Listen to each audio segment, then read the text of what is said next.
तो दोस्तों स्वागत है आप सभी लोगों का सुपर क्यूब एनिमे सीरीज के एपिसोड नंबर 2 में। जैसा कि हमने पिछले वाले एपिसोड में देखा था कि वांगसू को एक काफी ज्यादा कमाल का क्यूब मिलता है जो कि उसे डूबने से टेलीपोर्ट करते हुए बचा लेता है। हम देखते हैं वांगसू स्टार्टिंग में तो इन चीजों से काफी ज्यादा घबरा रहा होता है एंड जैसे ही वो अपने मन को शांत करता है वो क्यूब से पूछता है कि आखिरकार तुम मेरी मदद क्यों कर रहे हो। तभी वो जो क्यूब होता है ना वो बोलता है आपकी सभी इच्छाओं को पूरा करने के लिए और आपको इस दुनिया का सुप्रीम किंग बनाने के लिए। तो चलिए दोस्तों अब आगे बढ़ते हैं एपिसोड नंबर 2 की तरफ। एपिसोड की स्टार्टिंग में हम लोग देखते हैं कि क्यूब टेलीपोर्ट करते हुए वांगसू को एक घर के ऊपर ले जाता है। वहाँ पर वांगसू अपनी टेलीपोर्टेशन पावर को सही तरीके से इस्तेमाल करने के लिए प्रैक्टिस कर रहा होता है, लेकिन अचानक से वो जो क्यूब होता है ना वो वांगसू को टेलीपोर्ट करना बंद कर देता है। वांगसू बोलता है कि क्या हुआ यार, मेरे को थोड़ी और प्रैक्टिस करने दो। तभी वो जो क्यूब होता है ना वो बोलता है वेल आपके अंदर जो एनर्जी है ना वो ऑलमोस्ट खत्म हो चुकी है, अब आप इसका इस्तेमाल 1 मिनट के बाद ही कर पाएंगे। तभी वांगसू बोलता है 1 मिनट तक एनर्जी सेविंग मोड में चला गया है क्या? बट मेरी प्रॉब्लम ये नहीं है, बल्कि मेरी सबसे बड़ी प्रॉब्लम तो ये है कि मैं टेलीपोर्टेशन करते टाइम अपनी लोकेशन को कैसे चूज करूं। तभी वो जो क्यूब होता है ना वो बोलता है वैसे ये कोई बड़ी बात नहीं है, तुम्हें सिर्फ माइक्रोवेव रेडियंस को सेंस करना है जिससे कि तुम अपने आसपास की चीजों को बिना देखे भी महसूस कर सकते हो। उसके बाद वांगसू भी ऐसा करने की कोशिश करने लगता है। तभी वो क्यूब बोलता है वैसे तुम्हें अपनी आंखों का यूज नहीं करना है, तुम्हें अपने कोर का यूज करना है और हाँ अभी के लिए इसका यूज करते हुए तुम 15 मीटर के आसपास कुछ भी देख सकते हो। तभी वांगसू भी ऐसा ही करने लगता है एंड उसे छोटी छोटी चीजें काफी बारीकी से दिख रही होती हैं, लेकिन ज्यादा एनर्जी कंज्यूम होने के कारण उसे काफी पेन होने लगता है, काफी ज्यादा दर्द होने लगता है। तभी वो क्यूब बोलता है अगर आप इसी तरीके से अपनी सेंस और टेलीपोर्टेशन एबिलिटीज का लगातार यूज करते रहेंगे तो आपकी एनर्जी काफी तेजी से कंज्यूम हो जाएगी। अभी के लिए आपने एक बिगिनर के तौर पर काफी अच्छे से प्रैक्टिस की है, वेल अभी के लिए आपको रुक जाना चाहिए। लेकिन तभी हम देखते हैं वांगसू अचानक वहीं पर बेहोश हो जाता है। तभी वो क्यूब उसे बार बार आवाज लगाता है लेकिन वो बेहोश हो चुका होता है। तभी अगले सीन में हम देखते हैं कुछ समय बाद वांगसू को होश भी आ चुका होता है। तभी वो बोल रहा होता है कि यार इन सुपर पावर्स का इस्तेमाल करना इतना भी आसान नहीं है। तभी वो क्यूब से बोलता है वेल क्या तुमने मुझे अपने अंदर से बाहर निकाल दिया है क्या?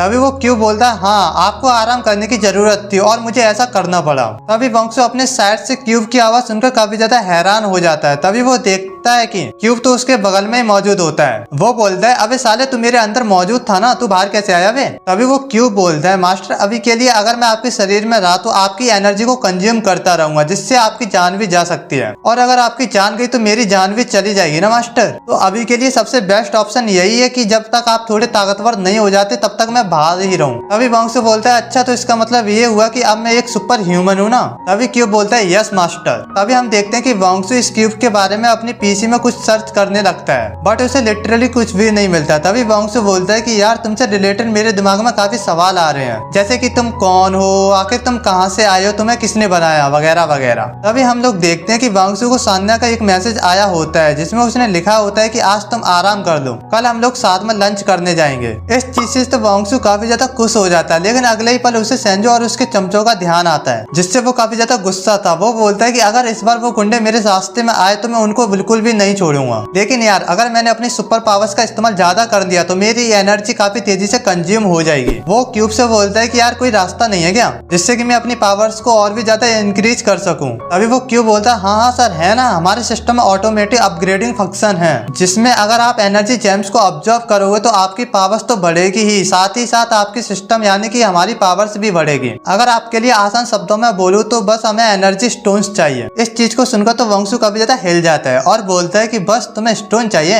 यार ये तुमने मुझे पहले क्यों नहीं बताया? तभी वो क्यों बोलता है क्योंकि आपने मेरे से पहले पूछा ही नहीं और मुझे फ्री का ज्ञान देना पसंद भी नहीं है। तभी वांगसू बोलता है चल चल ठीक है ज्यादा ज्ञान मत दे, मुझे ये बताओ रोड साइड स्टोन्स काफी होंगे? क्यों बोलता है हाँ क्यों नहीं, बट उनमें एनर्जी काफी कम होती है। अगर आपको अपनी पावर्स को काफी अच्छे से बढ़ाना है तो आपको स्पेशल जेम्स की जरूरत पड़ेगी, जैसे आपके डैड का वो स्टोन जिसका नाम क्रिस्मेटाइट है और आपकी मॉम का सिंथेटिक डायमंड रिंग वो काफी कमाल की है। तभी वांगसू बोलता है अबे तेरे को कोई और चीजें नहीं मिली क्या? ये चीजें मेरे मॉम डैड को काफी ज्यादा पसंद है यार, कुछ और हो तो बता। क्यों बोलता है चलो ठीक है अगर आप कह रहे हो तो मेरे को एक स्टोन डिटेक्ट हो रहा है बाहर नीचे गार्डन में। तभी वांगसू काफी फुर्ती से अपने कपड़े पहनता है और बोलता है साले इतनी देर से बकचोदी क्यों कर रहा था, पहले नहीं बता सकता था क्या? ये बोलते हुए अपने टेलीपोर्टेशन स्किल का इस्तेमाल करते हुए तुरंत गार्डन में टेलीपोर्ट हो जाता है। वो अपने मन में सोच रहा होता है वेल मेरे को दुनिया का सुप्रीम किंग जैसा बनने की कोई भी इच्छा नहीं है, लेकिन मैं इतना ताकतवर तो बनना ही चाहता हूँ जिससे कि मैं सान्या को प्रोटेक्ट कर सकूं। तभी वो क्यों बोलता मास्टर लेकिन ये दुनिया इतनी भी आसान नहीं है जितनी कि आप समझते हो।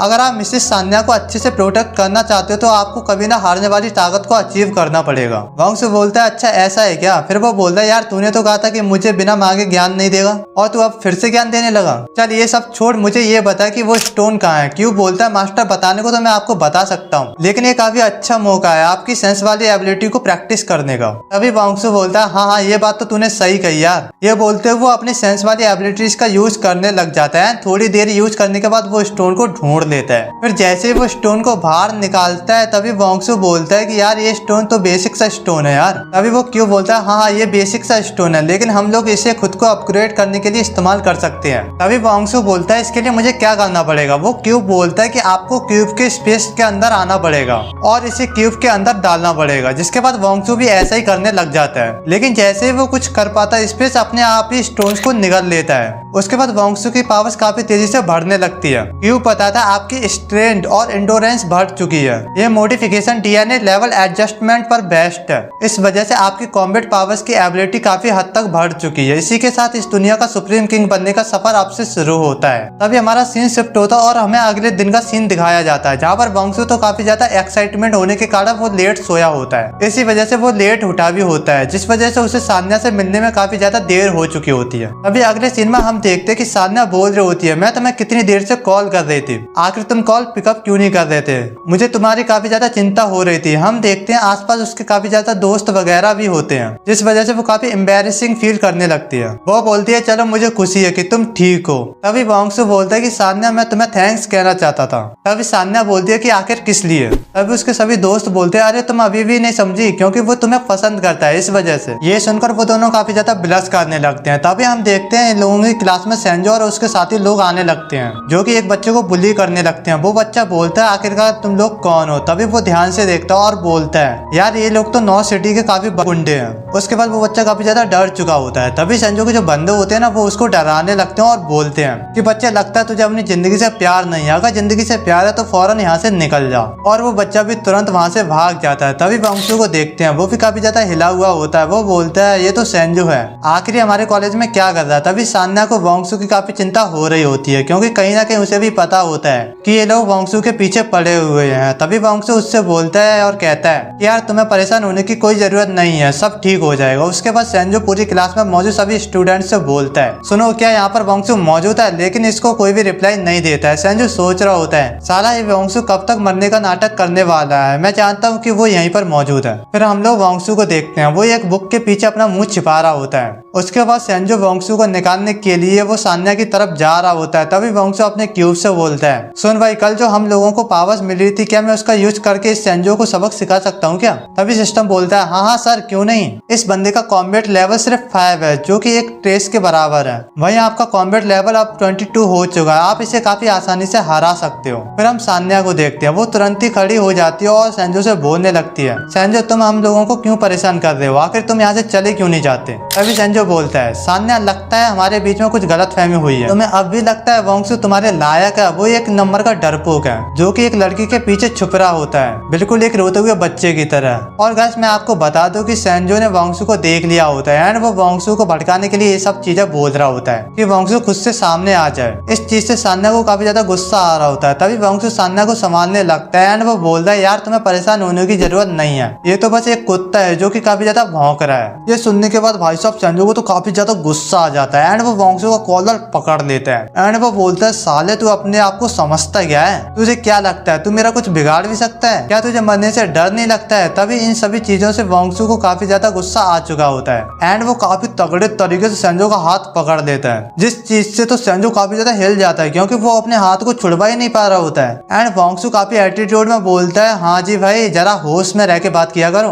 क्योंकि अगर मैं अपनी बदतमीजी पर उतर आया ना तो मैं तुझे इतना मारूंगा कि तू खुद को पहचान नहीं पाएगा। ये देखकर तो वो एकदम हिला हुआ रह जाता है कि अचानक इसमें कहां से इतनी ज्यादा पावर आ गई। लेकिन इससे पहले वो कुछ और कर पाता उससे पहले ही वहाँ पर टीचर आ जाते हैं। तभी सेंजो वहाँ से जाते हुए वांगसू को कानों में कुछ बोलता है अगर तेरे को सान्या की परवाह है तो चल ठीक है, 5 बजे नॉर्थ सिटी बास्केटबॉल स्टेडियम में मिलते हैं, अगर तू नहीं आया तो इसके जिम्मेदार तू खुद होगा। इस चीज से तो वांगसू थोड़ा हिल जाता है, तो सेंजो यहाँ पर इनडायरेक्टली सान्या की धमकी दे रहा होता है। ये बोलते हुए वो वहाँ से जाने लगता है। हम लोग देखते हैं कि सान्या को वांगसू की काफी ज्यादा चिंता हो रही होती है। वो पूछती है आखिर सेंजो ने तुम्हारे कानों में क्या कहा? तभी वांगसू बोलता है वेल उसने बस यही कहा कि अब वो हम लोगों को परेशान नहीं करेगा। अगले सीन में हम देखते हैं संजू बास्केटबॉल स्टेडियम में बैठा हुआ होता है। वो अपने हाथ को देखते हुए बोल रहा होता है कि क्या मजबूत पकड़ दी वांगसू, तुझे इसकी कीमत चुकानी पड़ेगी। तब हम देखते हैं कि वांगसू भी बताए हुए टाइम पर वहाँ पर आ चुका होता है एंड वहाँ पर बास्केटबॉल खेल रहे कुछ बंदों की बास्केटबॉल को वो अपने पैरों के नीचे दबा लेता है। तभी उन बास्केट वाले बंदों में से एक बंदा बोलता है, लड़के जल्दी से हमारे बॉल को पास कर। तभी वांगसू बोलता है, मुझे बस ये बताओ कि ये संजू कहाँ पर है। हम देखते हैं ये चीज सुनकर तो वो सारे बंदे काफी जोरों से हंसने लगते हैं। वहाँ पर संजू के काफी सारे बंदे होते हैं जिसमें से कुछ बंदे बोल रहे होते हैं, यार ये तो वही चूहा है ना जो कि डर के मारे पानी में कूद गया था, ये किस मुंह से यहाँ पर आया है। तभी वहाँ पर संजू भी आ जाता है। वो अपने बंदों को साथ रहने के लिए बोलता है एंड वो बोलता है कि यार ये हमारा मेहमान है, हम लोगों को इसकी खातिरदारी करनी चाहिए। और अपने लोगों से बोलता है कि बॉस यहाँ से बाहर निकलने वाले सभी दरवाजों को बंद कर दो। कल तो तू लकी था लड़के, लेकिन आज तो बिल्कुल भी लकी नहीं होने वाला है क्योंकि तुझे आज यहाँ से कोई भी भागने का मौका नहीं मिलने वाला है। तभी वो जो क्यूब होता है ना वो वांगसू से बोलता है, मास्टर यहाँ पर आपके 13 दुश्मन मौजूद हैं। तभी वांगसू बोलता है, हाँ मुझे दिख रहा है। वेल क्या तुम मुझे बता सकते हो कि मेरी जीतने की पॉसिबिलिटी कितनी है। तभी वो क्यूब बोलता है, आपकी करंट सिचुएशन को देखते हुए ओनली 20% जीतने की पॉसिबिलिटी है। इस चीज सुनकर तो वांगसू हिल जाता है। उसके बाद संजू और उसके लोग वांगसू के सामने खड़े हो जाते हैं। इसमें से संजू बोल रहा होता है, वेल मैं दिल का काफी अच्छा बंदा हूँ, अगर तू मुझसे प्रॉमिस करता है कि तू सान्या के साथ अपने रिलेशनशिप को तोड़ देगा और मेरे सामने नाक रगड़कर माफी मांगेगा तो शायद मैं तुझे यहाँ से जाने दे सकता हूँ। तभी वांगसू सोचता है कि कल किसने सोचा था कि नौ सिटी के इतने बड़े गुंडे की मेरे से 1-on-1 फाइट होगी। तभी संजू को काफी ज्यादा गुस्सा आ रहा होता है। वो अपने मन में सोच रहा होता है कि ये बच्चा सच्ची में कितना बदतमीज है, क्या ये मेरे को जानबूझकर गुस्सा दिलाना चाहता है। उसके बाद वांगसू बड़े स्टाइल में संजू से बोलता है, वेल वह तो तुझे मैंने रैम करके छोड़ दिया था, लेकिन इस बार मेरे से रैम की उम्मीद मत करना। भाई साहब इस चीज को सुनकर तो संजू का गुस्सा अब 7वें आसमान पर पहुंच चुका होता है। वो फाइट करने के लिए आगे ही आ रहा होता है, लेकिन तभी संजू का एक बंदा उससे फाइट करने के लिए उससे पहले आगे आ जाता है। तभी संजू के सभी बंदों में से एक बंदा बोलता है, इसको काफी चुल मच रही है यार, वैसे देखा जाए तो ये हमारे बॉस के सभी फाइटरों में से बेस्ट फाइटर है। तभी वांगसू अपने क्यूब से पूछता है कि इस बंदे की कॉम्बैट पावर क्या है। तभी वो क्यूब बोलता है, वेल इस बंदे की कॉम्बैट पावर 10 है। ये सुनकर वांगसू एकदम चिल हो जाता है और बोलता है, ये तो एकदम नल्ला निकला यार, चलो कोई ना आने दो। वांगसू भी फाइट के लिए रेडी होता है और फिर फाइट स्टार्ट होती है। वो बंदा तो वांगसू को ऊपर लाता है और गुस्से बरसा रहा होता है, लेकिन हमारा वांगसू सिर्फ उस बंदे के अटैक्स को डॉज कर रहा होता है। दूसरी तरफ सान्या बार बार वांगसू को कॉल कर रही होती है, लेकिन वो कॉल पिकअप नहीं कर रहा होता है, जिस वजह से वो थोड़ी परेशान हो रही होती है। फिर से हम लोग उन दोनों की फाइट देखते हैं जहाँ संजू के सभी बंदे फाइट वाले बंदे को चेयर कर रहे होते हैं। तभी हम देखते हैं उस बंदे की तो हालत खराब हो चुकी होती है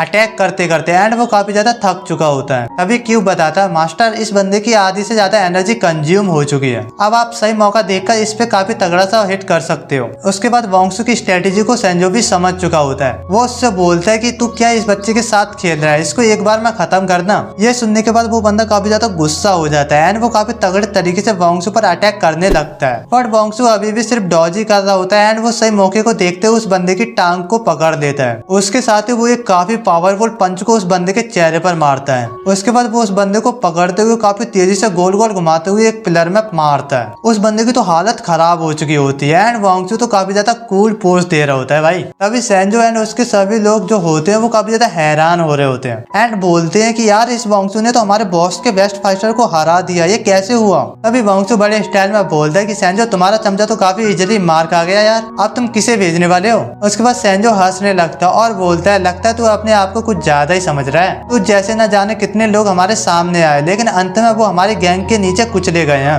उसके बाद वांगसू सोचने लगता है और बोलता है कि लगता है इस बार तुम लोग एक साथ आने वाले हो। तभी वो क्यूब से बोलता है, वेल इस बार मेरी जीतने की पॉसिबिलिटी कितनी है। वो बोलता है, मास्टर अब हमारी जीतने की पॉसिबिलिटी सिर्फ 30% है। उसके बाद वो सभी बंदे वांगसू पर बहुत गुस्से में अटैक करने के लिए आगे बढ़ते हैं। वांगसू तो अपने मन में सोच रहा होता है कि यार मुझे अब क्या करना चाहिए। और गाइस इसी के साथ हमारा ये एपिसोड यहीं पे खत्म हो जाता है। वैसे दोस्तों इसके आगे के एपिसोड बहुत ज्यादा खतरनाक होने वाले हैं, जिसे देखने के बाद आपको सोलो लेवलिंग से भी ज्यादा तगड़ा मजा आने वाला है। तो दोस्तों आगे के एपिसोड के लिए इस चैनल को सब्सक्राइब करना मत भूलना एंड एक प्यारा सा कमेंट कर देना कि आपको एपिसोड कैसा लगा है, नेक्स्ट एपिसोड कब लेके आऊँ ये भी बता देना।